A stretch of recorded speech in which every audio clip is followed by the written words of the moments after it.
अग्निवीर्यपुरोहितम्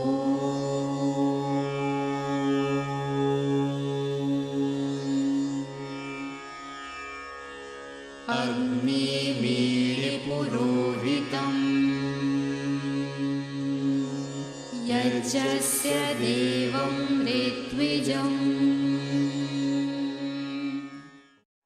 ओम सर्वं वै पूर्णं स्वाहा। हम सबका जीवन परोपकार में हो। मामा जी, हवन को लेकर मेरे मन में कुछ सवाल हैं। अब क्योंकि ऐसे परिवार में मैं आ गई हूँ जहाँ रोज़ हवन होता है, तो मैं चाहती हूँ कि मैं हवन में पूरी निष्ठा से भाग लूँ, और ये तभी हो सकेगा जब मेरी सारी शंकाएं दूर हों। भैया, आप लोग बातें करें। आज आप इन बच्चों की सारी शंकाएं दूर कर दें। कहिए, हवन के बारे में आपकी क्या शंकाएं हैं? हवन वास्तव में है क्या? क्या ये कर्मकांड है जो हमने अभी किया? हवन एक प्रकार का यज्ञ है, और यज्ञ 5 प्रकार के होते हैं। 5 प्रकार के? कौन कौन से 5 प्रकार के? ये यज्ञ हैं ब्रह्म यज्ञ यानी परमात्मा का ध्यान, बलि वैश्वदेव यज्ञ यानी पशु पक्षियों की रक्षा, पितृ यज्ञ अर्थात माता पिता व बुजुर्गों की सेवा, अतिथि यज्ञ यानी विद्वानों और घराई की सेवा, देव यज्ञ अर्थात प्राकृतिक देवों, जल, वायु और वनस्पति का शोधन और रक्षण। परोपकार की भावना से किया गया हर काम यज्ञ है।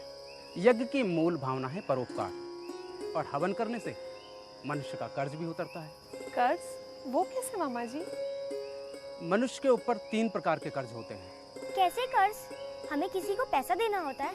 नहीं बेटा, ये 3 कर्ज हैं ऋषि ऋण, पितृ ऋण और देव ऋण।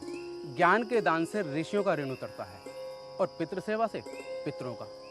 हवन से जल, वायु और वनस्पति जैसे देव जो हमेशा हमारा कल्याण करते हैं, उनका ऋण उतरता है। मामा जी, इसके अलावा हवन से और क्या फायदे हैं? हवन के फायदे हैं तन की शुद्धि, मन की शुद्धि, पर्यावरण की शुद्धि और वर्षा की कमी को दूर करना। हवन मनुष्य, पशु पक्षियों और पेड़ पौधों सबके लिए अच्छा है। मामा जी, हवन की परंपरा कितनी पुरानी है? हवन की परंपरा तो अति प्राचीन है। ऋषि विश्वामित्र के यज्ञ की रक्षा के लिए राजा दशरथ द्वारा राम लक्ष्मण को भेजने की कथा तो हम सबने सुनी। महाभारत युद्ध के बाद युधिष्ठिर ने भी रासु यज्ञ रचाया था। पुरातत्वों के प्रमाण बताते हैं कि कंबोडिया, बाली, सुमात्रा जैसे अनेक देशों में भी किसी न किसी रूप में हवन का प्रचलन रहा है। शहीद भगत सिंह के दादा अर्जुन सिंह तो नित्य हवन किया करते थे। भाई परमानंद और पंडित राम प्रसाद बिस्मिल जैसे अनेक क्रांतिकारी तो जेल में भी हवन किया करते थे। नाश्ता तैयार है, आप लोग अंदर आ जाइए। जी अच्छा ही। मामा जी, हवन किन उद्देश्यों के लिए किया जाता है? बेटा, हवन के 3 उद्देश्य हैं: देव पूजा, संगतिकरण और दान। मतलब देना भी पड़ता है? हाँ बेटा, देना भी चाहिए। जल, वायु, वनस्पति का शोधन और संरक्षण तथा इदम न मम की भावना, यानी यह जो मैं दे रहा हूँ यह मेरा नहीं है, सब परमात्मा का है।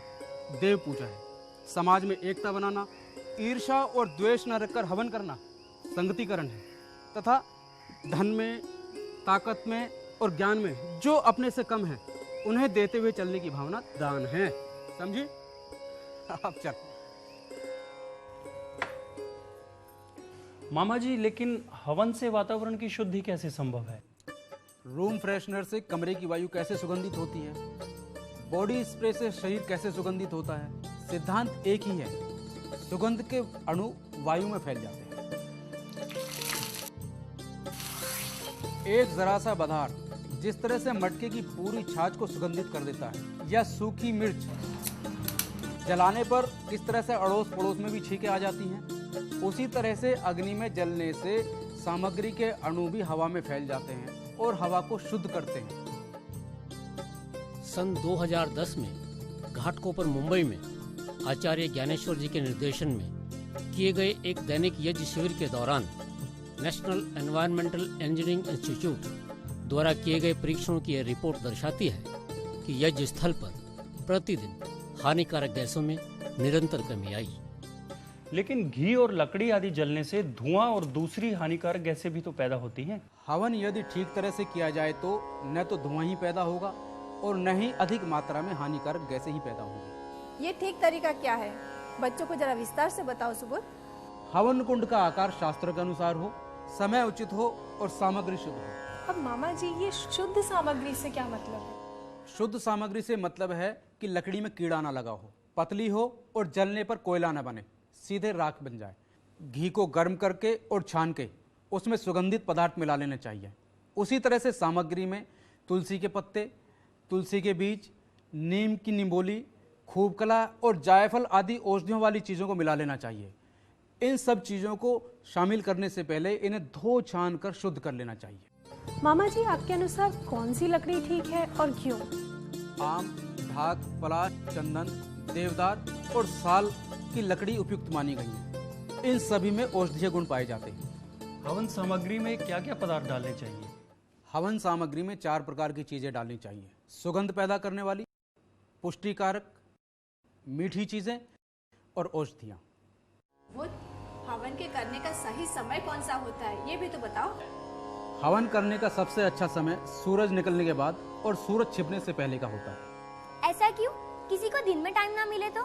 सूरज की रोशनी में पेड़ पौधे अपना खाना बनाते हैं, जिसमें वातावरण की कार्बन डाइऑक्साइड का इस्तेमाल होता है। और हवन में जो थोड़ी सी कार्बन डाइऑक्साइड पैदा होती है वह दिन में पेड़ पौधों द्वारा सोख ली जाती है। इसलिए हवन सूरज के रहते ही करना चाहिए। फिर भी इतना सारा देसी घी, मेवे, मिठाइयाँ, औषधियाँ हम जलाकर वेस्ट करते हैं। इससे तो अच्छा होगा कि हम ये सब सामान किसी को खाने के लिए दे दें। साइंस भी कहता है कि मैटर कभी नष्ट नहीं होता और अग्नि में डाली हुई चीज़ें अपने अणुओं में बढ़कर वायुमंडल में फैल जाती हैं और दूर दूर तक फैलकर दुर्गंध को नष्ट करती हैं। अब खिलाने पिलाने से तो एक ही आदमी का भला होगा ना, और उतनी ही सामग्री में हवन के माध्यम से असंख्य जीवों का उपकार होगा। लेकिन केसर और इत्यादि चीजें भी तो घर में रखने से घर सुगंधित हो सकता है ना पिताजी? हाँ, हो तो सकता है बेटा। तो फिर इतना बड़ा आयोजन करने की क्या आवश्यकता है? क्यों सुबोध? इसलिए कि इत्र की खुशबू में वो ताकत नहीं जो घर की दूषित हवा को बाहर निकाल सके।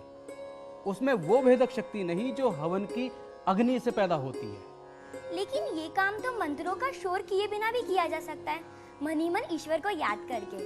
वैसे भी हम धर्म के नाम पर बहुत प्रदूषण फैलाए करते हैं। मंत्र याद हो जाने से शास्त्रों का संरक्षण होता है, और जब मनुष्य मंत्र बोल रहा होता है तो वह ईश्वर के और नजदीक होता है। अवश्य ही हर स्थान पर लाउड स्पीकर लगाना जरूरी नहीं है। मामा जी, हवन से स्वास्थ्य लाभ होता है, क्या इसका कोई वैज्ञानिक आधार भी है? हवन की सामग्री के जलने से जो गैसें पैदा होती हैं उनमें कीटाणुओं को मारने की ताकत होती है। वैज्ञानिकों का मत है कि घी को जलाने से कीटाणु मरते हैं। जलती हुई शक्कर में वायु को शुद्ध करने की ताकत होती है, और सूखे मेवों के धुओं में टाइफाइड के जीवाणु जीवित नहीं रहते। क्या किसी वैज्ञानिक ने भी इन बातों को माना है? क्यों नहीं। 1895 में चेन्नई के sanitary commissioner doctor colonel King ने कहा था कि घी और चावल में केसर मिलाकर आग में डालने से प्लेग के रोग से बचा जा सकता है, और उन्होंने वहां खुद बड़ी संख्या में हवन कराए।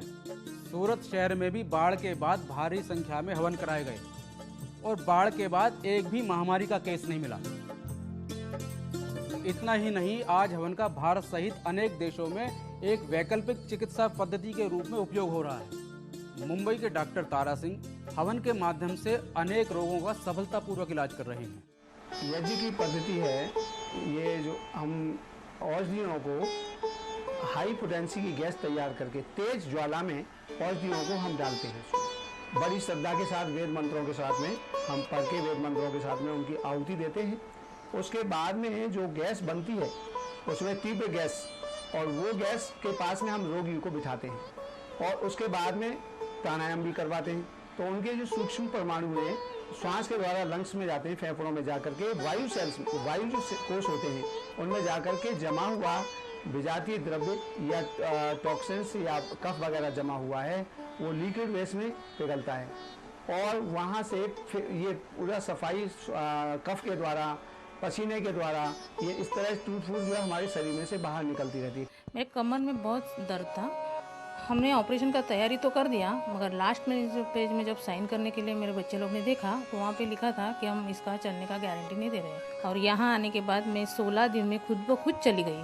कमज़ोरी बहुत थी ज़्यादा। 5-6 महीने के बाद में हमें पता चला कि ये चल नहीं पाती, कुछ नहीं कर पाती थी, सिर्फ सीधी लेटी रहती थी। यहाँ पे आने में इसको बैठने भी हो गया, और आजकल चलने की भी कोशिश कर रही है और घर में वॉकर है, वॉकर से भी चलने लग गई अभी तो। मेरे हस्बैंड ऑफिस जाते थे तो मैं रोती थी कि शायद इनको आने तक मैं हूँ या नहीं। 3 महीने में इधर आई तो मैं अपना बीमारी ही भूल गई थी। 3 महीने बाद जब मैं अपने हॉस्पिटल में वापस गई तो डॉक्टर ने मेरा ECG देखा तो ECG पकड़ के वो खड़े हो गए। बोलते ये आपका नहीं है, चेंज हो गया होगा शायद। तो डॉक्टर ने बोला अभी आप दवाई बंद कर दीजिए, अब आप एकदम स्वस्थ हैं। आपका जो ECG है और एक्सरे सारा टेस्ट दोबारा कराया उन्होंने, सब नॉर्मल था और मैं दोबारा मेरी ज़िंदगी मुझे मिली। मैं 1999 अगस्त में मुझे पेरालिसिस का अटैक था। मुझे उम्मीद नहीं थी कि मैं जिंदा बचूंगा या नहीं। यहाँ आने के बाद में 3-4 महीने में मुझे इतना फ़ायदा हो गया कि मैं उठने बैठने लग गया नीचे ज़मीन पे। अरे वाह, ये तो वाकई में आश्चर्यजनक है। सामग्री के जलने से ऐसा क्या होता है जिससे वातावरण शुद्ध हो जाता है? हवन की आग का तापमान लगभग 500 डिग्री सेल्सियस होता है। इस तापमान पर विभिन्न रासायनिक क्रियाएं होती हैं, जिनमें मेनली फॉर्मेल्डिहाइड गैस, पानी, अम्ल, अल्कोहल और सुगंध पैदा करने वाले पदार्थ पैदा होते हैं। फॉर्मेल्डिहाइड गैस एक शक्तिशाली कृमिनाशक है। यह रोगियों के कमरे को कीटाणु रहित करने के काम में लिया जाता है। फॉर्मेल्डिहाइड लैंप कभी इसी काम के लिए विकसित की गई थी। हवन के तापमान पर अल्कोहल फॉर्मेल्डिहाइड गैस में बदल जाता है। कपूर का धुआं रोगाणुनाशक है। कपूर की गोलियों को कपड़ों को कीड़ों से बचाने के लिए हर घर में इस्तेमाल किया जाता है। हवन में अनेक प्रकार के हाइड्रोकार्बन भी पैदा होते हैं जो रोगाणुनाशक हैं। इसी तरह से चंदन, नीम, कपूर आदि का धुआं भी रोगाणुनाशक है। इसका मतलब ये हुआ कि यदि हम रोज हवन करें तो सारे संसार से अनेक बीमारियां दूर हो जाए और सारे विश्व में खुशहाली और शांति का वातावरण होगा। क्यों सुबोध? बिल्कुल। मामा जी कहते हैं हवन में वर्षा कराने की शक्ति होती है। क्या ये बात एक कपोल कल्पना नहीं लगती? हाँ भाभी, ये तो बिल्कुल जादू टोने जैसी बात लगती है। आजकल कितने तांत्रिक तो हवन से बिगड़े हुए काम, मुकदमे में जीत और व्यापार में लाभ दिलाने की गारंटी भी देने लगे हैं। ऐसी गारंटी देना धोखाधड़ी है। हवन एक वैज्ञानिक क्रिया है। हवन के धुएं में धूल कणों की बहुलता होती है और लकड़ी के जलने से भी कार्बन धूल बनती है। इन धूल कणों के चारों ओर पानी जमने से आकाश में बादल बनता है।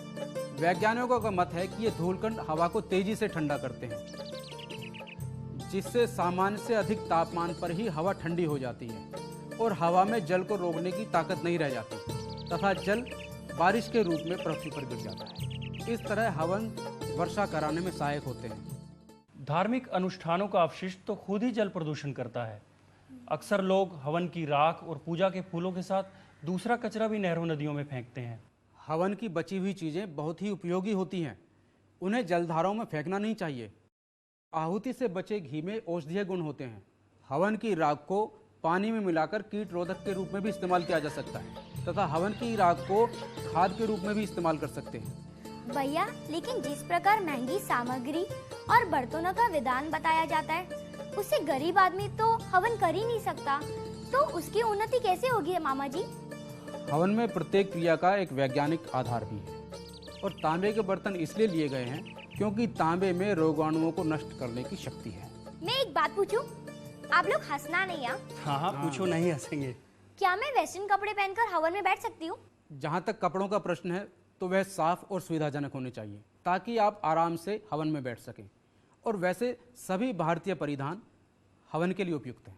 क्या सबसे आगे बैठकर आहुति देने वालों को पीछे बैठे हुए लोगों से ज्यादा पुण्य मिलता है कि बड़े बड़े आयोजनों में मुख्य वेदी पर बैठने की होड़ लगी रहती है? इसका जवाब मैं देता हूँ। बस में कोई कहीं भी बैठा हो, पहुंचते तो सब एक साथ ही है ना। इसलिए मुख्य वेदी पर बैठने की होड़ नहीं होनी चाहिए। मामा जी, कई जगहों पर चमड़े की बेल्ट को उतारकर हवन में बैठने के लिए कहा जाता है। जब पूरा मानव शरीर ही चमड़े का है तो एक बेल्ट को उतारने का क्या औचित्य रह जाता है? मानस, इसमें जानवरों को न मारने का संदेश है, क्योंकि चमड़ा तो किसी जानवर को मारकर ही प्राप्त किया जा सकता है ना। राइट, ये तो मैंने सोचा ही नहीं था। मामा जी, क्या सभी लोग हवन कर सकते हैं? हाँ उमा, सभी लोग हवन कर सकते हैं।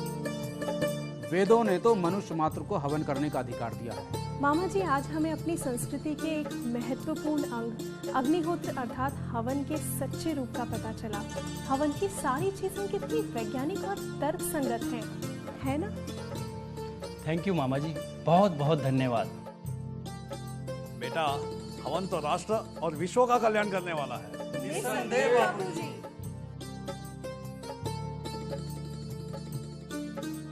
दैनिक यज्ञ एक बहुत ही सरल प्रक्रिया है जिसमें मात्र 12 से 14 मिनट का समय लगता है और इतने थोड़े से समय दान से हमें स्वस्थ तन, स्वस्थ मन और स्वस्थ पर्यावरण मिलता है और हमारा हर दिन परोपकार की भावना के साथ शुरू होता है।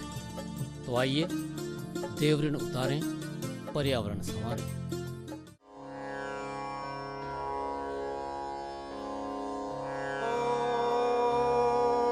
भूर्भुवः स्वाहा।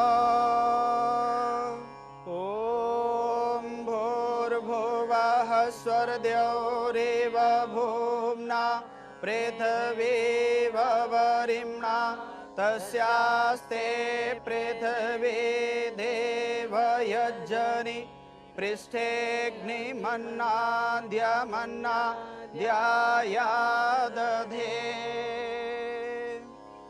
ॐ उद्बुधस्वाग्ने प्रतिजागृहे त्वमिष्टापूर्ते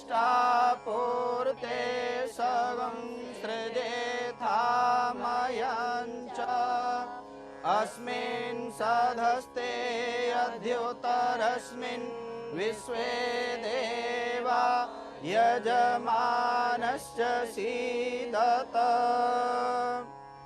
ॐ अयन्त इद्मयात्मा जातवेदस्ते मेधस्व वर्धस्व चेद्यवर्धया चास्मान् प्रजया पशुभिर्ब्रह्मा वर्चसेनान्ना द्येन समेधया स्वाहा। इदमग्नये जातवेदसे इदन्न मम। ॐ समिधाग्निं धुवस्यत घृतैरवोर्धयतातिथिम् अस्मिन् हव्याजुहोतना।